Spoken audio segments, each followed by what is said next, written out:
so people can see, if people who weren't able to be there, anyway. So if you want to see it, you can see it at some point today. I don't know what version I found, but I found something that someone had put up. Oh, you did? Okay. God, Atlas is so cute. He's so cute. He was so sweet. We were in the, in the green room, and he wouldn't leave me. He's like, no, he's like, I can't believe you have to do this. It's so scary. Like, I'm gonna be okay, Addie.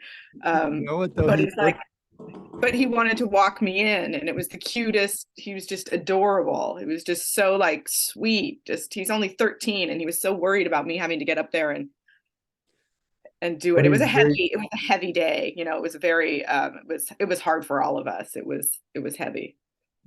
Well, that's why I've been saying I really do appreciate you here. I know it's hard for you to talk about this, but I if you don't mind, if we could just kind of do more of a celebration today and absolutely, I don't want to take it to a sad place. I'd rather keep it at a happy place, which was where I think she always was. Yeah. Okay. Yeah, we better get started because I do have somebody behind us. So okay. I don't want to waste any time without getting your thoughts on air here. Okay. So did you see the email about the radio job? I did. Yes. You want me to just say that? Yeah. I mean, unless you want to add your own words there. But that's, so I went off screen so that you can use this if you like, and you look great with that background. So I would use this in social media. Yeah, it's a great shot. But yeah, you can use this if you'd like, and then we'll use this to on our YouTube and help promote the book. Okay, great. Okay, so I'll count you down. Are you okay? Ready? Yeah, let me just see what you wrote real quick.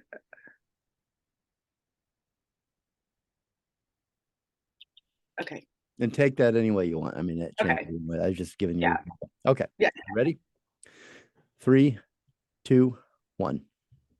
Hi, I'm Heather Duffy. My good friend Anne Heche wrote a book that's out now. It's called Call Me Anne. You can read it and find out why she was such an amazing human being. You're listening to The Jeremiah Show. Oh, that was awesome. That's Richard. I don't know if you can hear him. He said I can hear him. Yeah. So we got that in one take. Yeah, I loved it. That was awesome. Okay. Great. Well, she's a PR marketing, and she's a guru in the industry. Okay, let's go then.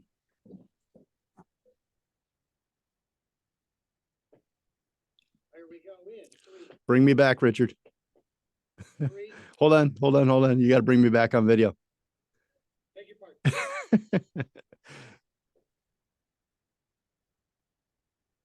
Perfect. Okay.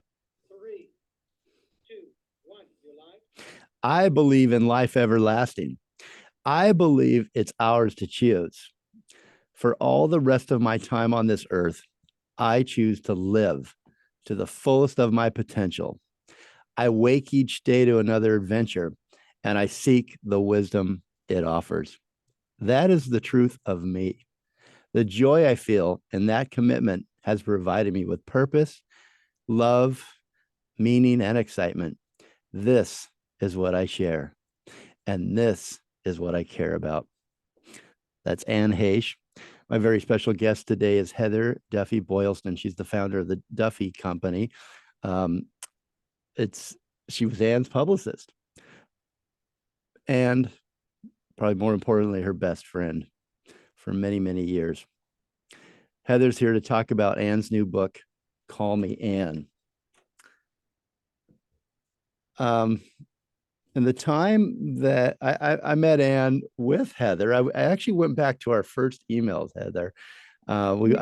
January 29th in 2021 was when we first met. And I will never forget walking out the building. You were there to do a show, your podcast with Anne, and my show with Mariel Hemingway. And I remember walking out the back door, and you both pull up and you both jump out, and I'm a little bit nervous, and Anne she bounces like a bunny. She bounced over, gave me a huge hug, and it was like we'd known each other forever. I mean, that's Anne. That was just incredible. Her energy and that description that she put that forward of her new book, really describes who she was and how she was. I think that Anne was quite possibly the sweetest, most kind, and smartest underline person that I'd ever met and have ever met. She was vulnerable though at the same time, and that honesty, which was even sometimes at a fault, was what I loved, I think, the most about her. She did make living an art form, didn't she? She absolutely did. She made the most of her time on this earth, and Yeah. and left a lasting impact too. I don't think I've ever met anybody, and I met a lot of people, and so have you, that loved life like she did. It really wasn't someone. She wasn't someone that just said that. She was actually, you could see it in her eyes and her energy. We had a fabulous time, by the way, on that trip to go do your show. Jeremiah does the show in Santa Barbara, and we're in Los Angeles. So we made a weekend trip of it and fell in love with Santa Barbara. And just, it's one of the most fun memories I have with her is that weekend. It was, COVID had kind of lifted a little bit. So we were, let loose. And we just had a fantastic time. We stayed at the Californian, is that, or Hotel California, and we just had so much fun. I just drove by. I was in the stoplight, and I looked over to my left, and I saw the Hotel California, and I saw where I dropped you guys off there in the front, and just like it all rolled back over me again, hit me like a wave. I think one of the most, since you brought it up, and I'll mention it real quick. One of the memories that I will cherish and will stand out on my top 10 was there was a wait at the restaurant. We were at the Boathouse. And so we grabbed cocktails and we walked down to that bench. Do you remember that, right there on the edge of the sea? And we had I grabbed a blanket. I think you two were cold. And I grabbed a blanket from the Jeep and came back, and Anne sat in the middle and spread it over all of us. And I just remember thinking, how cool is that? I'm hanging out with you guys, and it's comfortable. It's the moon. I remember the moon was full over the ocean. It was just a great memory.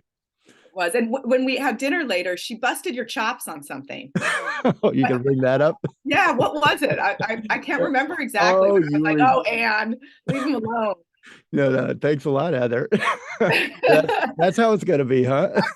It's funny though. It was funny. So okay, I'll tell this. I've told it before, but I'll tell it quickly. I said, and don't ever do this. This is a cautionary tale. If you meet a movie star, I really admired Anne. I told it in the story. I had a crush. I don't think I told you guys that, but when I was in college at USC, I would go see all her films. I thought all of her films. So I say to her at the table, I just I just love everything you do. I've seen everything you do. You're so great, that kind of thing. And Anne, like deadpan, like paused, looked me right in the eye, and she said, "You've seen everything?" And then started quizzing me on films I hadn't seen. And I had not seen everything. And then I went back to IMDb, I think later that night, still red in the face and flustered, and realized that I had missed quite a few films. But well, you know what's really funny to me about that too is that the ongoing joke with me and Anne was that I didn't see any of her films. Like I saw everything that we've done, in the last, since we've been working together, but like I still haven't seen a lot of her films, and I'm grateful that I get to watch them now, and I haven't gotten to the point where I can do that without being sad. My good friends put together after her passing like a tribute in the backyard with a big screening of 6 days, 7 nights. First time I really saw it, I think, and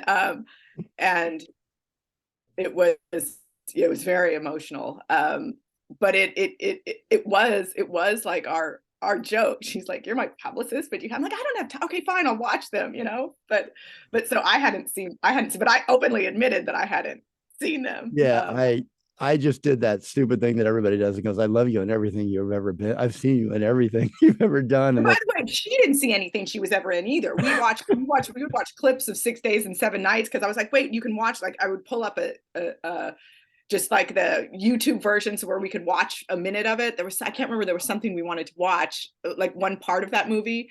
And she's like, I should really watch this movie. wait a minute. Anne never watched 6 Days, 7 Nights. I mean, she probably did at the premiere, but it was really hard to get her to sit through a movie premiere. Like I can think of one movie premiere that she sat through, and that was Best of Enemies. She sat through that. What did you No, hold it down? she didn't. She didn't. Yeah, she didn't. She didn't watch her movies. That's interesting. Well, She's like, I was there. So she was one night she was home with Atlas and they were popping in, I think Jurassic Park or something, kind of, or maybe it was a superhero movie, I forget. But I was actually, we text each other. I said, and I shot her my television screen, and I watched 6 Days, 7 Nights again. And I said, look what I'm watching. And she said, oh, no, don't do that. Don't do that. We're watching this. But that's so funny to think. I mean, she did. I shouldn't say she didn't see any of her movies. She did. There were certain ones that she really wanted to see how they would turn out. And so she watched those. But for the most part, she actually passed not having seen some of the movies that came out, which is a bummer. Well, thank you for bringing that moment up where I embarrassed myself with one of my heroes. Don't ever do that. Don't tell someone you've seen everything they've ever been. Well, it all ended fine. You guys ended up being good friends. So yes, we it was did. all fine in the end. So I put in the dates. I'm like, okay, she impacted me that much. And I'm not just saying that because we're talking about her. I mean, she impacted me, some of the things that I just described there, a lot, and made an imprint, right, on my life in a short time. So I typed in the dates. I'm like, how long did I know her, really? And from January 29th to August 11th, that was 560 days. Now that sounds a little weird that I did that, right? But I wanted to know 1 year, 6 months, 14 days. And then I thought then I went back to our very first text messages where we, started talking more. And that was March 23rd.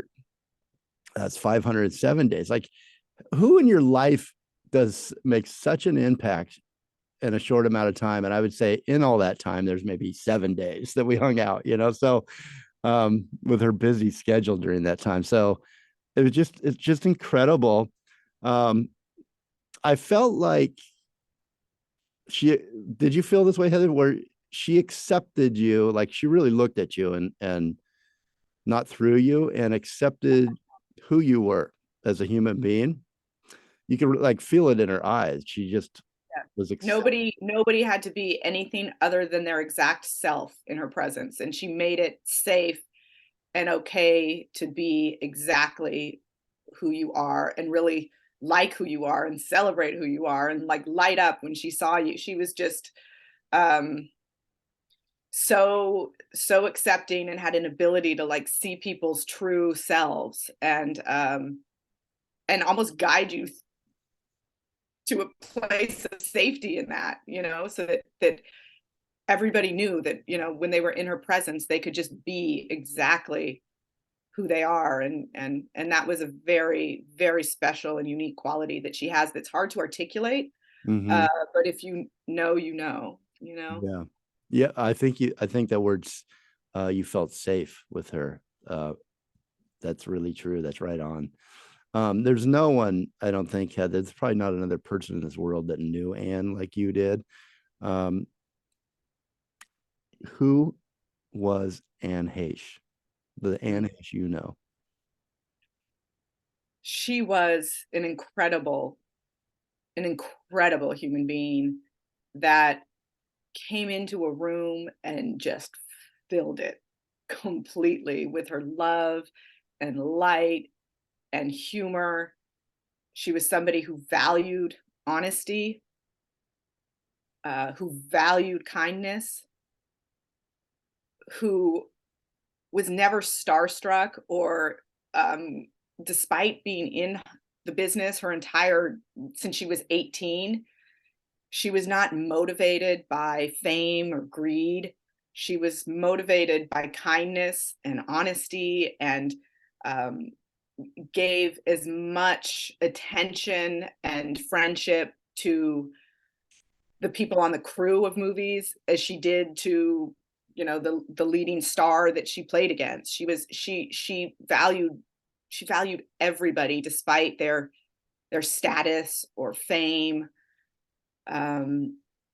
She found fun in everything. We used to say that we were the party on the way to the party. We had just as much fun getting ready to go somewhere or on our way there as we did once we got there, sometimes even more fun. So she was just able to spin fun out of anything. She was somebody who, despite having so many challenges in her life, she was still able to wake up every day with such profound optimism and zest for life that is truly inspiring and was contagious. Mm-hmm. For sure. Did you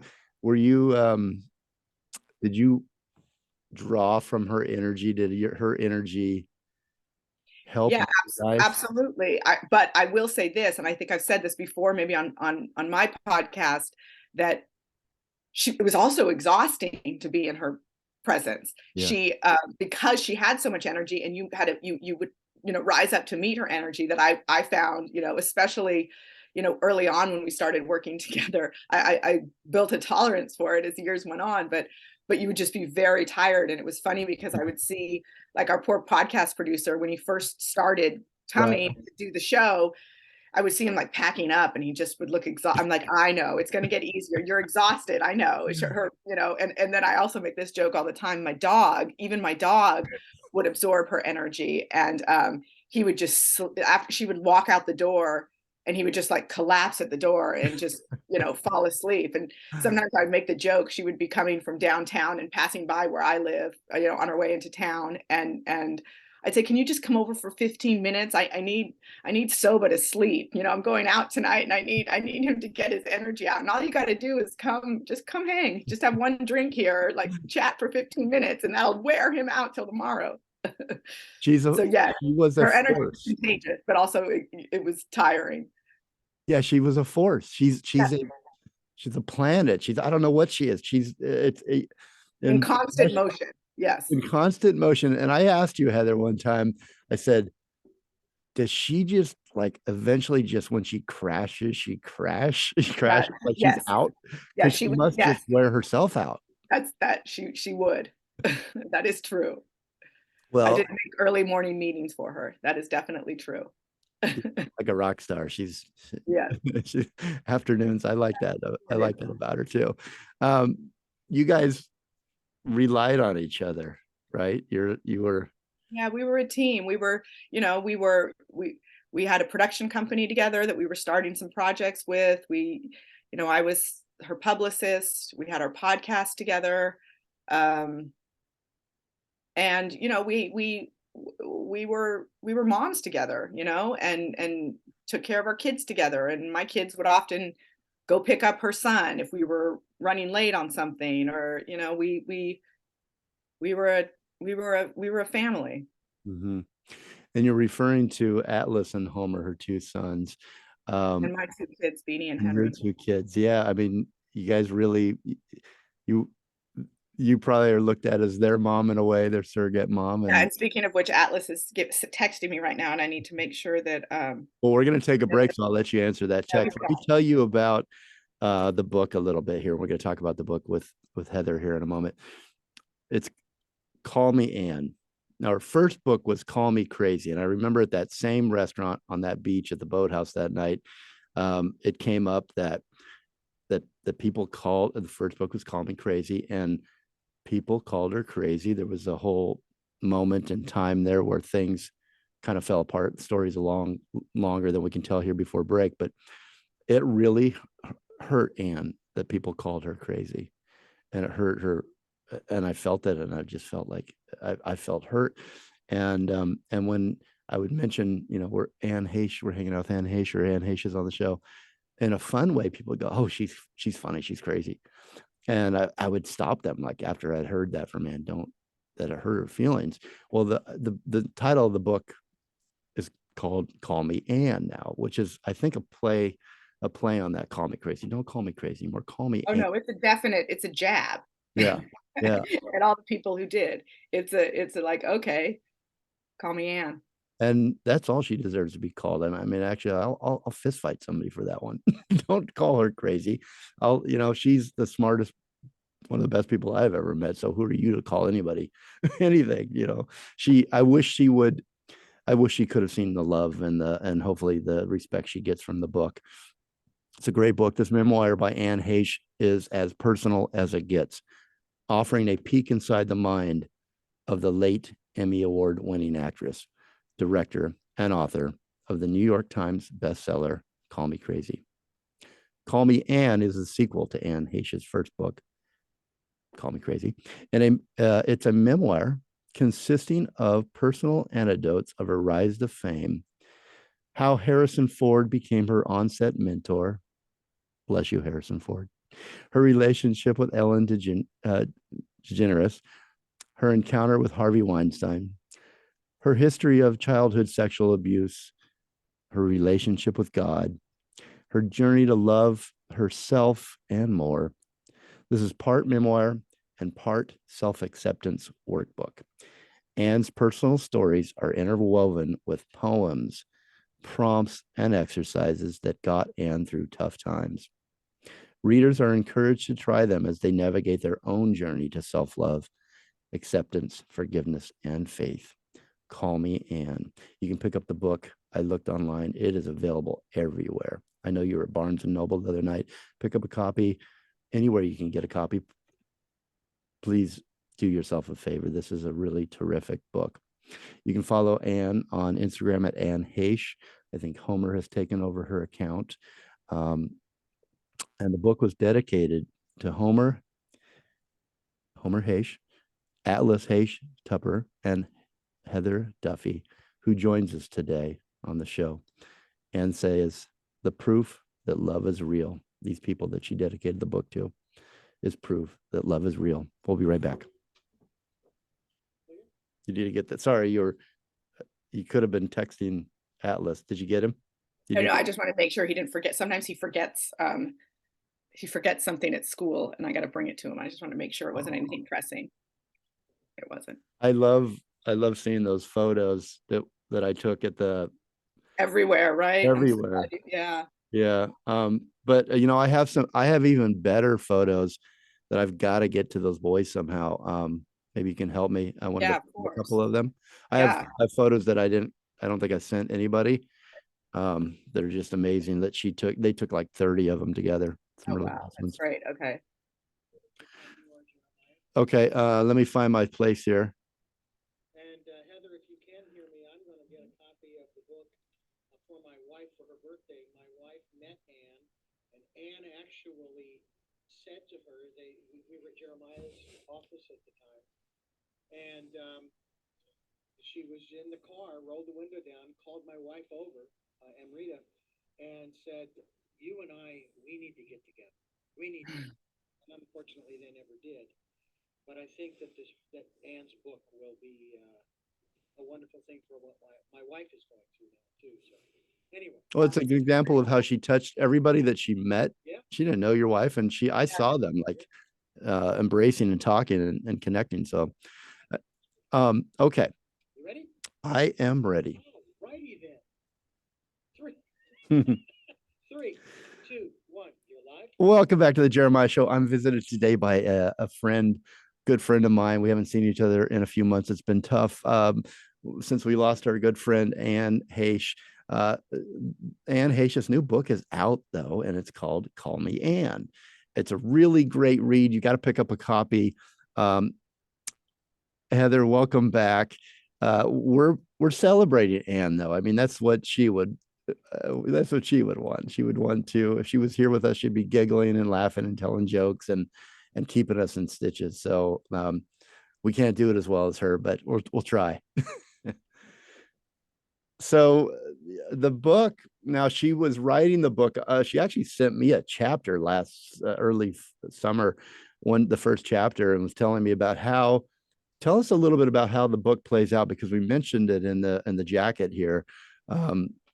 It's part memoir and part self-acceptance workbook, which I think is very unique. And then she sent me the chapter to show, talk about it, which talked about love. And I thought it was fascinating, her take and her gospel, I guess it is, the new religion that she wanted to create based around love. Can you explain a little bit about the book? Yes. I think, this second book was a journey for her, and she sort of had many iterations of it over the years, I think. And she was very important to her to help others overcome, struggles and abuse, and wanted to share the things that she learned that helped her.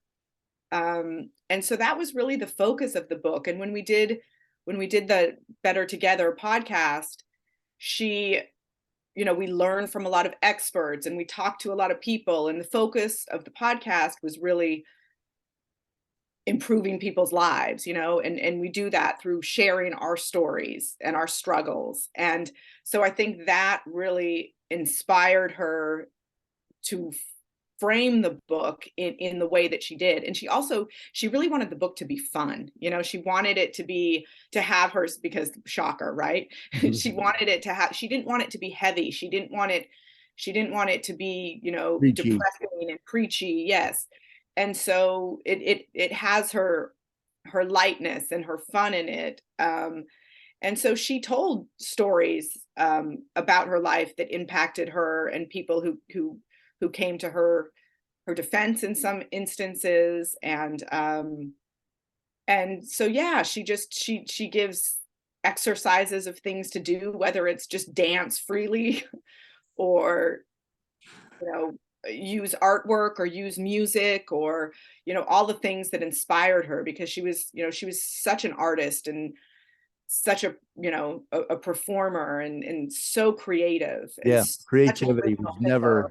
And like that, for instance, she has her 20 commitments, and there was one of her commitments was one that we would always have conversations about. And I was, I still am very protective of her. It's just in my DNA. And one of her commitments was to create a community of zero tolerance. And what she meant by that is, we tolerate abuse, we tolerate hate too much in our world, and we need to stop tolerating that. Of course, me from a PR perspective, I'm like, people are going to misunderstand what you're saying. You can't say that. And I even tried to change it in the book. But for some reason, like when the final copy came out, there it was. I'm like, yeah, of course you found some way to do that from the other side, like, delete my email with the edit or something. Because I wanted it to say, create a community of zero tolerance of hate or abuse. I can't remember what I had said, but the thing of it is written in the way that she wrote it. It actually makes you think more, and it makes you have this discussion. And that was like the amazing thing with Anne, is that maybe on first glance you would think like, what is she saying? What? Huh? But it makes you dig deeper and think more deeply about an issue. And that's sort of an example of that. Yes. We had that dinner downtown, down the street from her house at the Proper there on the rooftop one night. And she talked about that. For hours, she talked about her philosophies on various things. And I'm telling you, I wish I had that transcript, because I would like to revisit. She made so much sense, and she had ideas that were beyond ideas of like she's a philosopher in a way. She's a 1,000%. Yeah, and a voice that I wish that should have been heard more. I think. Do you feel like, and did she feel like she was discounted or brushed aside sometimes because she was so creative, and she had to get all these thoughts out so quickly, and if you followed them, they were brilliant. They made total sense, and they were brilliant, and you were lucky to be in that right area. But you had to follow them, and So and yeah, it's a push pull on that. Like sometimes I feel like maybe I tamped her down too much because I was so worried about how she was going to be received. Mm-hmm. You're doing your job Yeah, but yes. And so on the PR I don't side. know. I feel a certain sort of a way about that because I don't know. But yeah, she would talk so fast and and her brain would go faster than, the words that came out. Right. But if you did follow her from the beginning, and the thing that I think that's so remarkable about her is that she was saying the same thing that she said, 25, 30 years ago. Her message is the same. It's always been love and honesty and kindness. And her quest to get there has been kind of her life's work. She's a warrior too, don't you think? I mean, I asked you the question, did she feel that people maybe sometimes were discounting and then she could probably see in their eyes, they were like, what are you talking about? I can't, you're so energetic. I don't know. I Ever think that mentioned that to you? I saw it, and that for me, that was always like the litmus test of somebody who I really liked or was going to be let in is the way they responded to her, because you would see the people who didn't get it and look at her with judgment. Right. And I would, and it was like, oh, you've just flagged yourself on who you are. Right. Thanks, got it. But I think she was less concerned about what other people thought, and more so I don't think she saw it as much. She didn't follow herself on social media, like on there were no Google alerts that she was reading. She didn't follow any sort of media about herself. And So, you know what she said to me one time, Heather? I said, I saw some photos on Facebook of you and your boys when you're younger. She goes, I'm on Facebook. I laughed so hard. Yeah. So she wasn't concerned with that kind of stuff. She had bigger life's work to do. And so it's so bittersweet now because she would have just loved this time with the book coming out. And it was almost complete, but it wasn't, totally complete. And it was actually, it was a beautiful thing how the book came together in the end and guided me to a lot of the content that was in there. That first thing that you read in the opening, that was something that I found like on one of our notebooks on my desk in my office after she had passed. When I read it, I'm like, this is the perfect way to open the book. And Anne has a good friend, Lisa Light, who Anne actually dedicated Call Me Crazy to. And so her and I, she happened to be an editor. And so her and I were able to like really talk over the phone and really kind of work out the parts that were missing, because Lisa goes way back with her, back to, Anne's early 20s. And so it was just sort of, and I didn't know Lisa until we were able to come together in this horrible time and, piece together the parts of the book that were missing. And we both really felt Anne with us during that time. Yeah, I was going to ask you, have you felt her since, and is she still there with you? She's been there so close to you for so long. I imagine it feels like you lost an arm or something. Or she's here right now, as a matter of fact. It's been a very strange thing for me because I am not, while I'm spiritual enough, I'm not, and I believe in afterlife and I believe in all that. It's not something that I've ever experienced. And it was something that Anne was always very interested in, is in the other world that's out there. But I said to her once, and I can't remember what the context was. And I think it might've even been on one of our podcasts. I said, if you died, you haunt the SHIT out of me, wouldn't you?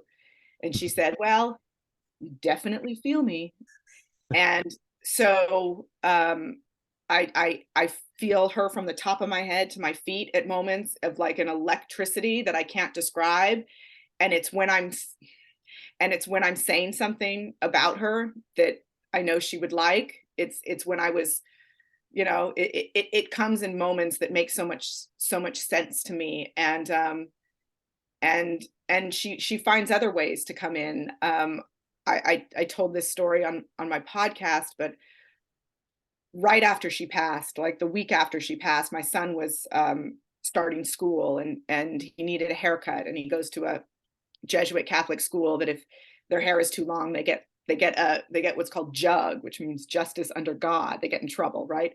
So like in the midst of all of this, I had to get Henry a haircut. And so I texted the woman who'd been cutting his hair, to come over and cut his hair. So when she arrives, she looks familiar, but it's not the person who cuts Henry's hair. And she looked familiar. I'm like, she had all of her stuff to cut hair. And my son is looking at me like deer in the headlights, because he's a 17-year-old boy who really cares about his haircut. Don't bring in somebody new. So I look at my text. So I set them up, and Henry's still kind of looking at me. And I look back at my text exchange with her to like go back further and say, like, who is this? It is the woman who did Anne's hair on Dancing with the Stars that Anne loved. Completely different name than who normally cuts Henry's hair. Completely different name. So I, for whatever reason, texted her, and she and I said to Henry, to calm him down, I'm like, now Henry, Tiffany did Anne's hair on Dancing with the Stars. And he's like, oh. So also I'm thinking at the time, like, how weird is this that I text this woman to come do Henry's hair, and she comes. And not only does she come, but she brings me these 3 stones, like crystals, that for peace and calm and clarity. And when she gave them to me, I hadn't been able to write my post for Anne's passing on Instagram. I just didn't have it was just so, I just couldn't do it. And while she was cutting Henry's hair, I put those in my hand, and I just went back, and I like just free form, just right away wrote my Instagram post. Just the words like kind of came through me. And later, a couple months later, a medium approached me, and that's a whole other story. But one of the things she said to me was, Anne wants you to know that she found a way to get you these stones for she's like, I don't know what she means, but one is green, one is white, one is pink. That's literally what they were, for calm, clarity, so she there's a lot of different ways that she's coming through, and that's just one example of it. She's too powerful to just leave it alone. And my life too. She's like, I feel, and I feel, I was saying to somebody, like, since she passed, I just have like no fear. Nothing scares me, nothing intimidates me. I had to do things that I've never done before. I was never the front facing person in our operation. I wasn't comfortable with it. It's not where I wanted to be. So, having to do the audio for her book, and having to do the book reading the other night, standing up there in front of all those people and and doing, interviews, and she always pushed me there. Always. We would be on a red carpet, and she would like push me on. I'm like, I don't want to, there's no need. I'm not trying to, but the point of what I'm rambling on is that I just don't have any fear. I don't have any fear about doing anything. And so when I was saying this to a friend, they said, well, you know who that sounds like, don't you? And I'm like, oh, so she is a part of me. I've somehow embodied that no fear mentality that she has. And I'm very grateful. I'm very grateful for that. Anne and Heather, they're better together. And Anne, oh no, you're Anne, right. She's still literally forevermore. I totally believe that she's still with you, and I totally believe that that I love that you got some strength. You took over. You're the warrior now. I feel it. Like, yeah. you're still protecting her, and I love that. And we're celebrating. Heather Duffy Boylston and I are here today, just celebrating Anne, and first time we've caught up since her passing, and her life, I mean, should just be she should just be thought of with love and affection and admiration. She was one of a kind, and if you didn't get, we were lucky. We won the lottery. We got to meet Anne and know Anne, and you more than anyone, Heather. Um, but it didn't matter how long you knew her; she impacted you. If you met her in person, there's a way that you can get to know Anne. It's not too late at all. Her book is Call Me Anne, and I encourage you. There's so much garbage out there, but Anne really brought a lot of truth and a lot of practices that she shares in this book with you to help you. It's tough out there, and everybody has a warrior. Anne Heche is your warrior, and Heather Duffy Boylston is my special guest. We will be right back from this break. Go now, pick up a copy of Call Me Anne by Anne Heche. Okay, are you good on time? We just got a couple more short ones here, Heather. Is that okay? Yep. Are you okay the way we're doing this, the format? Yeah, I think it's great. Yeah, I love it. I mean, I know there's some salacious things that people will make them pick up copies of the book, but I also think it's nice to talk about her a little bit. Yeah, I do too. So I'll do this on air. Richard, I'm ready whenever you are. All right, stand by.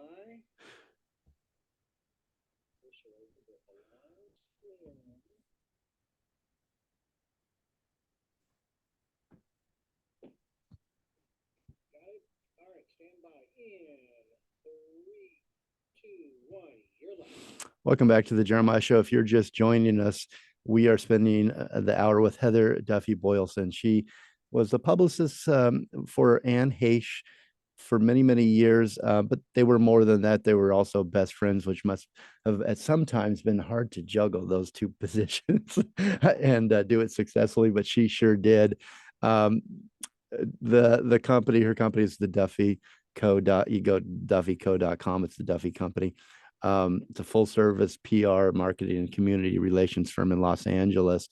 We're talking about Anne and how Anne's still with you, and then we're talking about her book. She was so excited that I'm speaking personally on my side about the book coming out in January. It's coming out in January. I want to be happy, but it makes me sad that she didn't get to see the great reviews and the love that the book is getting. Call Me Anne is the title. You had to finish up, Heather. You had to finish some of the chapters and to get it to the publisher. Yes. We just kind of had to tie it up a little bit. Mm-hmm. And, I wish that there's a lot I wanted to talk to her about. And, we actually had a meeting on Monday to go over everything. And, she was probably, the accident was on a Friday. And, she was probably working on it that day. A part of me thinks she was going for a drive to work out a chapter or something, because we both were drivers and thinkers. We'd go for a drive to think things through. So yeah. Most of us abandon our dreams for adulthood, but she never did.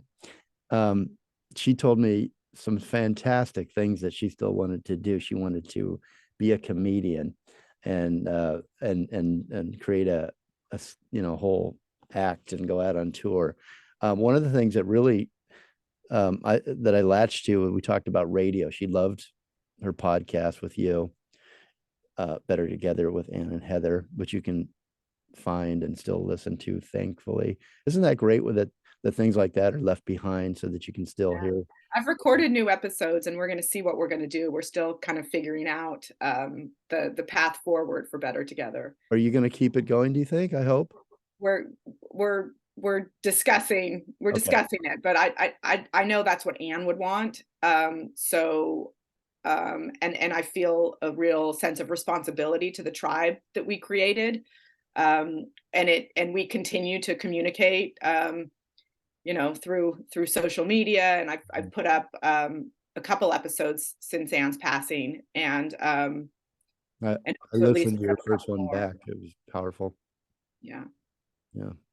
Well, okay. Well, we'll stay tuned for that. And one of the things she was interesting was the podcast was doing really well. You were talking to a big media company. That was the last time that I saw Anne and everybody together.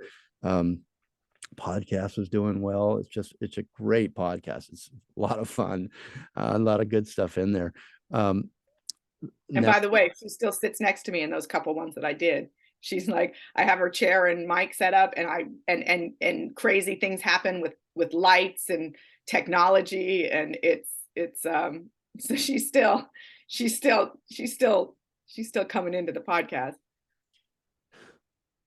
I haven't mentioned this, but that time we had dinner, she does something with light. What is that called? Yeah. I watched it. I witnessed it, and it was the most amazing thing ever. She bringing down the light. She wanted to do a whole. She was very very interested in capturing light and the way light moves, and how she had a very deep interest. I mean, you called her a philosopher, but she was also a bit of a scientist.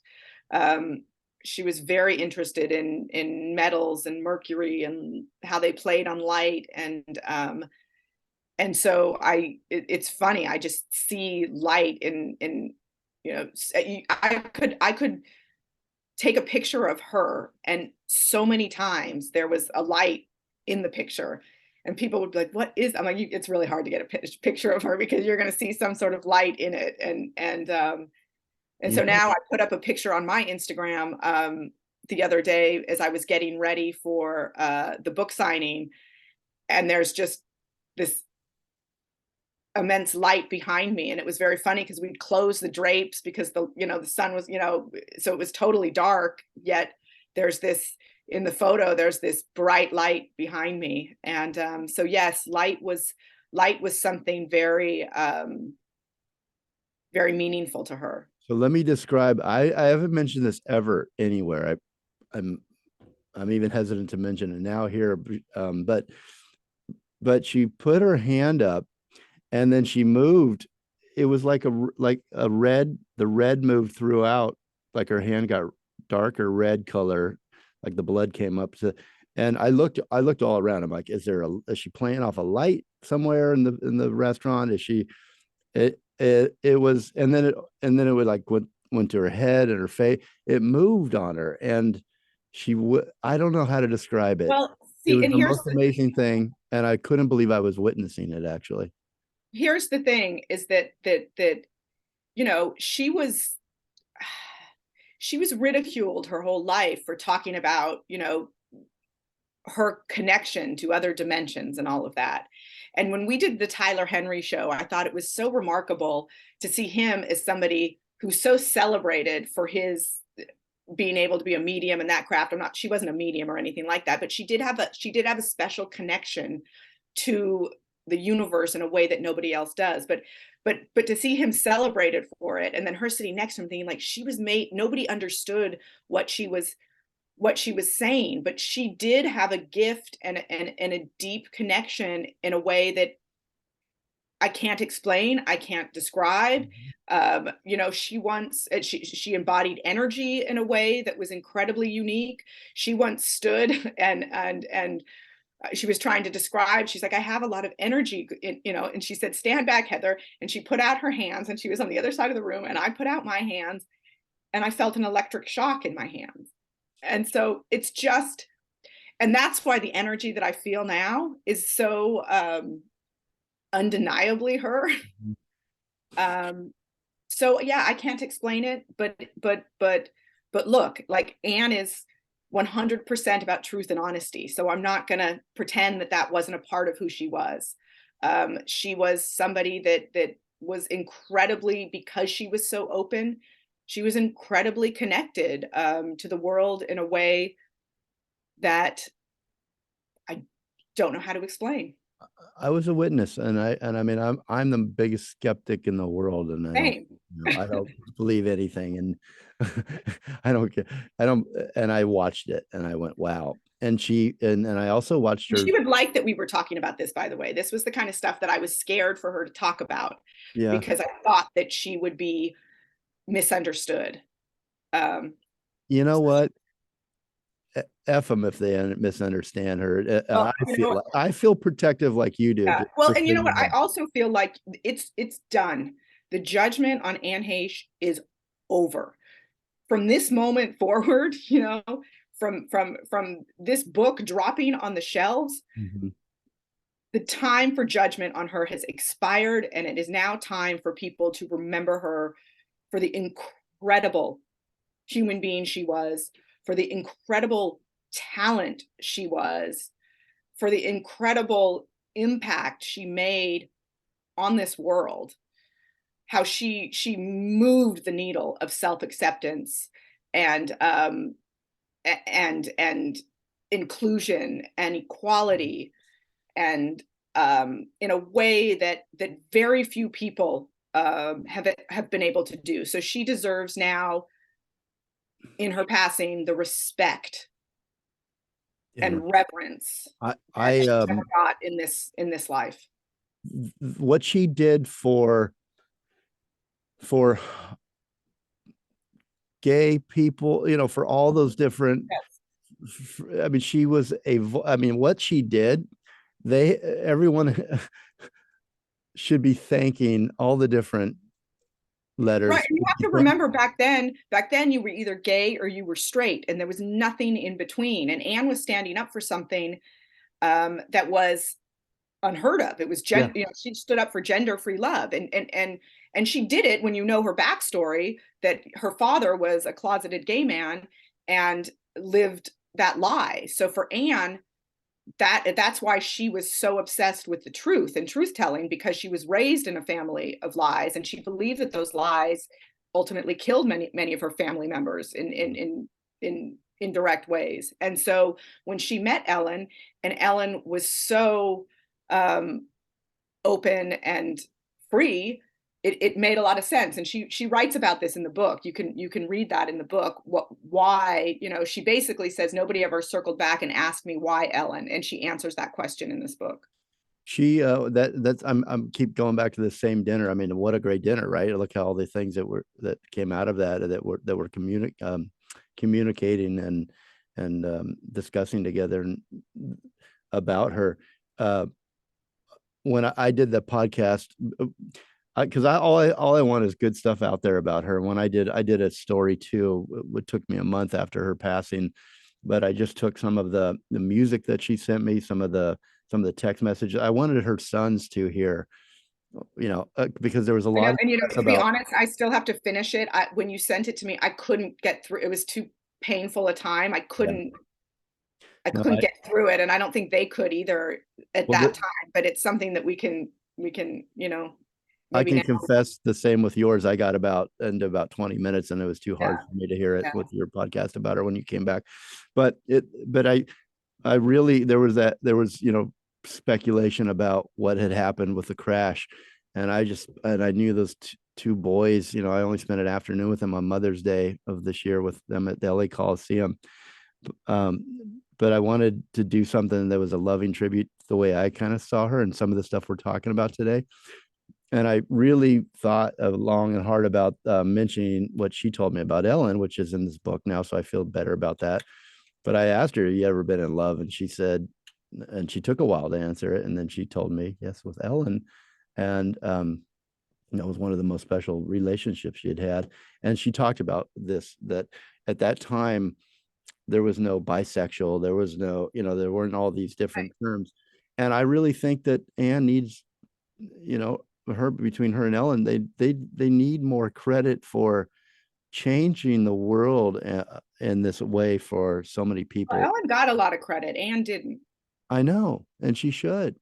Yes. Let's change that, Heather. What? And the look, she was always misjudged and always misreported on. And one thing that I would just like to get clear, because you mentioned the accident, and I want to make sure that everybody circles back and understands that you know, the toxology report showed that she had no alcohol in her system and that drugs played no part in the accident. So while it was reported for so long that she was hammered and that's why this accident happened, and then nobody goes back to like finish up the story and say, hey, wait a minute, no, she actually was not. So I just want that to be clear, because I bet you there's a lot of people listening that will be like, oh, I didn't know that. I didn't know that she was completely cleared and there were no drugs or alcohol that impacted the accident.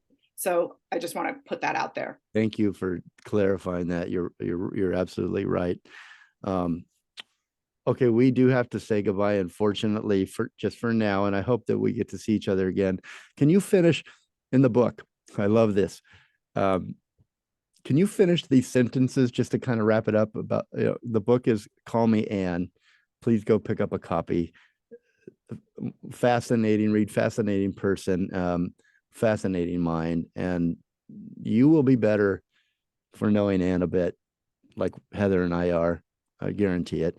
Finish these sentences for me. God told me so. What did God tell her? God told me so. That's a long answer. Okay. She followed. Well, that's a long chapter. You have to read that chapter because it's okay. fascinating. It's a fascinating story of something that happened to her in New York City. All right. Well, there's way too much to talk about, and maybe we'll have to do another one soon and make this an annual occasion to remember her. I also just want to say, I mean, 5'5", maybe 100 pounds, little girl, but she was a warrior, and I'm so glad that you have taken from Anne that you're not afraid, that you have no fear, that you can face things. I think we can all learn from that. Heather Duffy Boylston, Anne's best friend, her publicist, and it looks like the job continues. But you have a great boss, right? The book is called Me Anne, and you can pick it up anywhere. Heather, any final words? No, I appreciate your support. You were a good friend to Anne, and I know how much she really valued your friendship. When we did the show for the first time, your show, I closed the computer and she looked at me and she goes, "He's cute." Well, that's really another story for that dinner on the beach.